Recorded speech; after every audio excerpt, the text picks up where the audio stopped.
दोस्तों आज विज्ञान दुनिया में बहुत आगे बढ़ चुका है, लेकिन विज्ञान को इतनी दूर बढ़ने के लिए बहुत बार अपने रास्ते को मोड़ना पड़ा है, जिन मोड़ों को कहा जाता है कि दुनिया की सबसे बड़े बड़े आविष्कार। दोस्तों भारत में भी कुछ ऐसे बड़े आविष्कार किया गया है जिनके वजह से विज्ञान की चलने की रास्ते को बदलना पड़ा था। दोस्तों आज मैं आप सभी लोगों को भारत के कुछ ऐसे ही बड़े आविष्कारों के बारे में बताने जा रहा हूँ, तो चलिए शुरू करते हैं।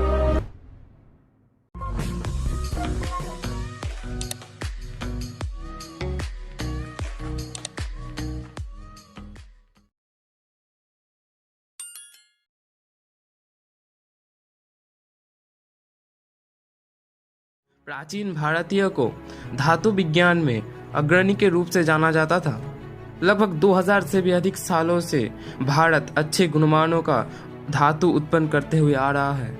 उन्होंने प्राचीन समय में बहुत अच्छे गुणमान के धातु उत्पन्न करने में महारत हासिल किया था, जिनमें से अधिक प्रचलित कार्बोडाइज्ड स्टील भी आता है। अब चलिए दोस्तों आप लोगों को थोड़ा सा कार्बोडाइजेशन के बारे में बता देते हैं। तो ये एक बहुत ही प्राचीन तापीय प्रक्रिया है, जिस प्रक्रिया में धातुओं को और भी ज्यादा मजबूत बनाया जाता है। तो इस प्रक्रिया में धातु या फिर स्टीलों को कार्बन की उपस्थिति में, जैसे कि मान लीजिए कार्बन मोनोऑक्साइड हो गया या फिर चारकोल का हो गया, तो इन चीजों की उपस्थिति में बहुत हाई टेम्परेचर पे रखा जाता है। तो उसके बाद में जब उन स्टीलों को ठंडा किया जाता था तब वो स्टील और भी ज्यादा मजबूत और बेहतर बन जाता था। तो इसी प्रोसेस से कार्बोडाइज्ड स्टीलों का उत्पादन किया जाता था। तो यह प्रकार स्टीलों को पहली सहस्राब्दी ईसा पूर्व में दक्षिण भारत में निर्माण किया गया था, जो कि प्राचीन रोम से लेकर के यूरोप तक बहुत मशहूर हो गया था। तो इन्हीं प्रकार स्टीलों को आज भी मजबूत कामों में यूज किया जाता है।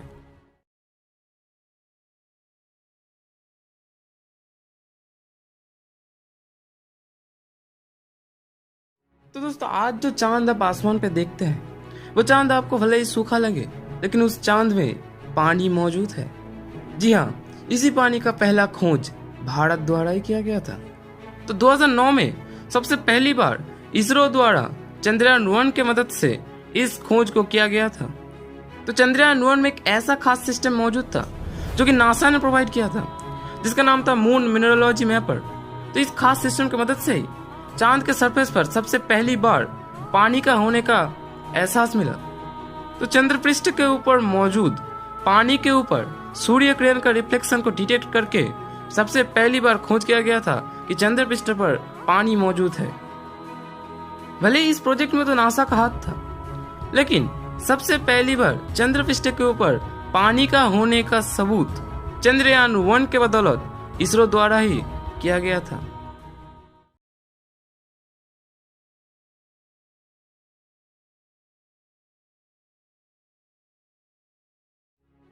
दोस्तों आज सिर्फ भारत में ही नहीं, पूरे दुनिया का सबसे पुराना इलाज करने का तरीकाओं में से एक है आयुर्वेद शास्त्र। जी हाँ, पूरे 3000 सालों से भारत में आयुर्वेद शास्त्र विकसित होता हुआ आ रहा है और आज एक ऐसे चरम सीमा पर पहुंचा है जहां से आज के समय में यूज कर जाने वाले कुछ सबसे जरूरी दवाइयां भी आयुर्वेद शास्त्रों के बदौलत तैयार किया जाता है।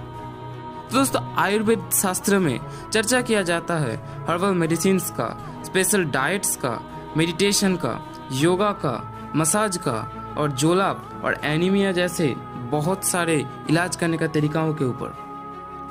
तो आयुर्वेदिक मेडिसिन्स बनाया जाता है basically complex herbal compounds, minerals and metal substance को यूज करके। तो पुराने आयुर्वेदिक शास्त्र में तो राइनोप्लास्टी से लेकर के किडनी से पत्थर निकालने का तरीका, फॉरिजन ऑब्जेक्ट को बाहर निकालने का तरीका और सीने का तरीका तक भी बताया जाता है। दोस्तों यहाँ तक कि कहा जाता है कि नेपाल और भारत में तो 80% लोग इस आयुर्वेद शास्त्र का ही यूज करते हैं। वैसे सिर्फ भारत में ही नहीं, पूरे दुनिया में आयुर्वेद शास्त्र का एक बहुत बड़ा अवदान देखा जाता है।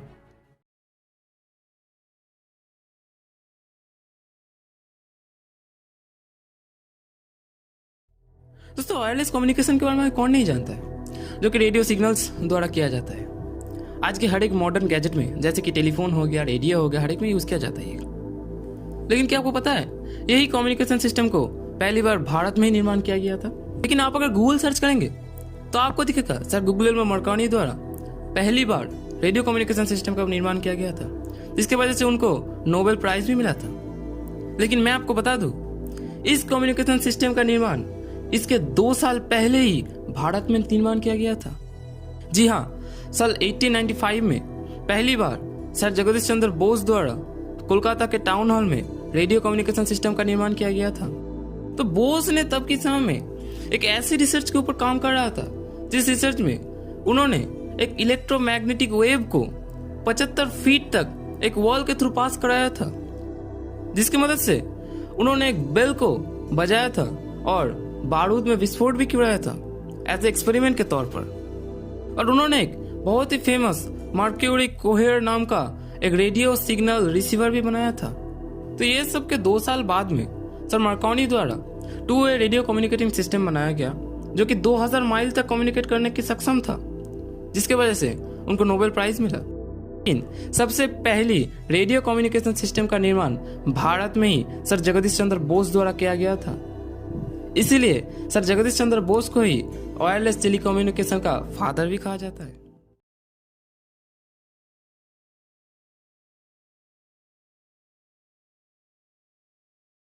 दोस्तों, जीरो आज दुनिया में जीरो का कितना बड़ा कीमत है ये बोलने की जरूरत नहीं है। मॉडर्न कंप्यूटर प्रोग्रामिंग से लेकर के हायर मैथमेटिक्स तक हर एक जगह पर जीरो का यूज किया जाता है। दोस्तों, इस शून्य को 5वीं शताब्दी में आर्यभट्ट द्वारा एज अ डिजिट यूज किया गया था। भारत के सबसे पुराने हस्तलिपियों में से एक भक्साली मैन्युस्क्रिप्ट से लेकर के ग्वालियर के मंदिरों के दीवारों तक शून्य का यूज देखा जाता है। लेकिन तब के समय में इस शून्य को मैथमेटिक्स में यूज नहीं किया गया था, वो एज ए डिजिट या फिर एज ए प्लेस होल्डर की तरह यूज किया जाता था। जैसे कि मान लीजिए मैंने एक संख्या क्या कि 100 या फिर 1000 ही मान लेते हैं। 1000 में तो 1 होता है, 3 शून्य होता है, तो ऐसे यूज किया जाता था। तो पहली बार मैथमेटिक्स में शून्य का यूज एक Hindu astronomer and mathematician Brahmagupta द्वारा किया गया था। तो ब्रह्मगुप्त ने मैथमेटिक्स का कुछ ऐसा तौर तरीका अपनाया जिसका वैल्यू शून्य हो, तो इसीलिए उसने एक डॉट का यूज किया था। जी हाँ, पहली बार मैथमेटिक्स में यूज किया गया शून्य एक डॉट था। तो तभी से वही शून्य दुनिया में फैल गया और मैथमेटिक्स में यूज करने लगा। तो धीरे धीरे वही डॉट दुनिया में फैल गया और जीरो की तरह यूज कर जाने लगा, जो कि आज हम बाइनरी कोड से लेकर के हायर मैथमेटिक्स में यूज करते हैं। तो अगर शून्य का ही निर्माण नहीं होता तो आजकल के मॉडर्न कंप्यूटर से लेकर के मोबाइल, लैपटॉप कुछ भी नहीं होता और हायर मैथमेटिक्स का भी निर्माण नहीं होता।